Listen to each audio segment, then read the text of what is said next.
oleme me tähelepanu pööramas keldrite korrastamisele varjumiskohtadeks. Oleme toomas tähelepanu vaimse tervise talgutele, sest ärevad ajad nõuavad vaimse tervise ja tasakaalu teemale tähelepanu toomist.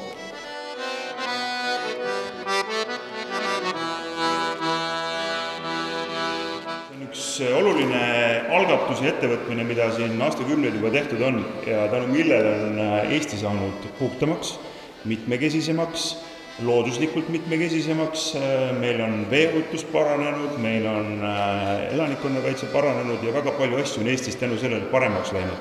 Sealhulgas naabrite ja kogukondade omavaheline läbisaamine, mis ei ole iseenesest mõistetav ja mida me igapäevaselt võib-olla tähelepanu ei pööra, aga talgu kevadel see kindlasti paremaks on läinud.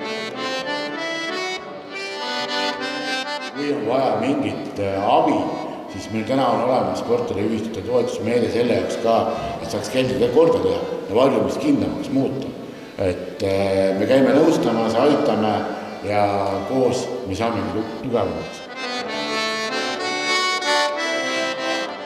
Kuna meie oma igapäevatöös tegelikult tegeleme demokraatia arendamisega, siis ka demokraatia seisukohalt on ikkagi see ühtekuuluvustunne ja koos tegutsemine, ühise osa leidmine ikkagi see kõige vundament.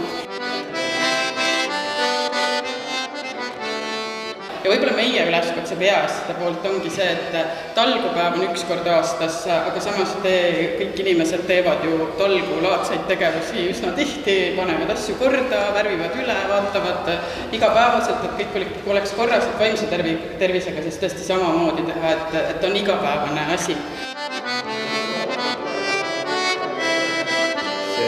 See hoone siin nii füüsiliselt kui vaimselt toob kokku kõik selle, millele talgukevad sellel aastal keskendub.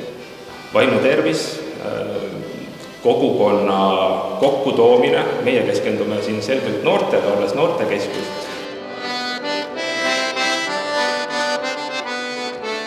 Aitäh teile kõigile panustamast, olemast partnerina kaasas ja täpselt sellisel moel ühiselt tegutsedes saame me öeldagi, et teeme ära talgukevad on selleks aastaks alanud ja kõik me saame panustada ühiselt, et kogukonna turvalisuse ja vaimse tervise, aga ka kõigi teiste talguteemadega igas Eestimaa paigas läheks hästi. Aitäh teile veel kord! Kes tulevad au ja reha, ei ole see